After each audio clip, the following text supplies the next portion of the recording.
finding Hmong people it's always a challenge because you're in America. There's no Hmong speaking mission outside of America. You can't get called the Thailand Hmong speaking. You can't get called the China Hmong speaking. Can't get called anywhere Hmong speaking unless you're in America.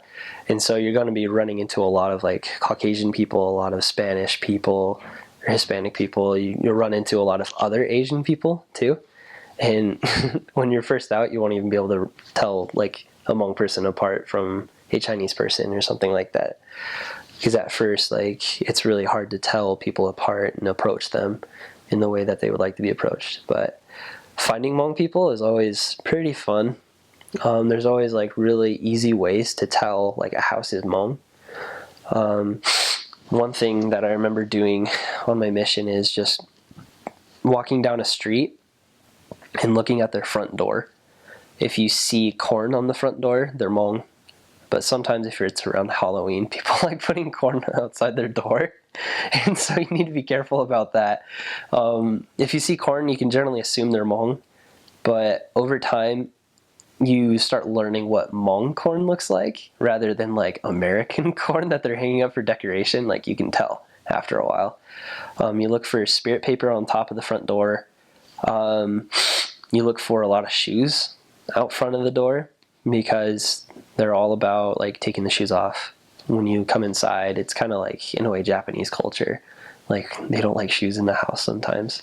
You'll find Hmong families that are pretty lax about it, but another way you can tell is, it's really interesting, but normally, like generally, the cars that they drive are normally Toyotas and Hondas.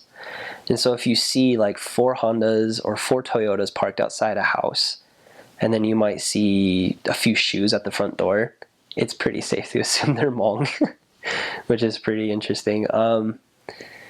And generally in the areas that you serve in, unless you're serving in California, you really don't have to worry about approaching a house like that and thinking they might be some other Asian. Because in Minnesota and Wisconsin, the main Asian population is Hmong.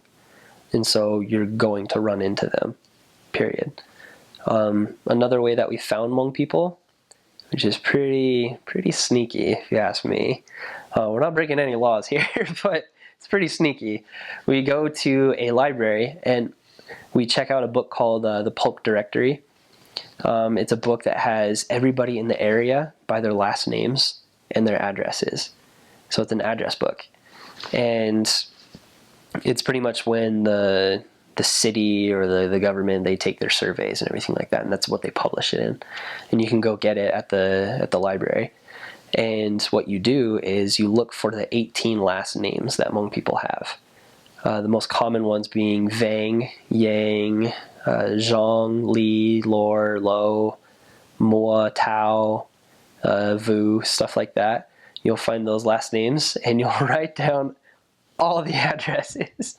You won't write down their names. You don't need to write down their names. And then you just put it into a spreadsheet and you organize it alphabetically according to street.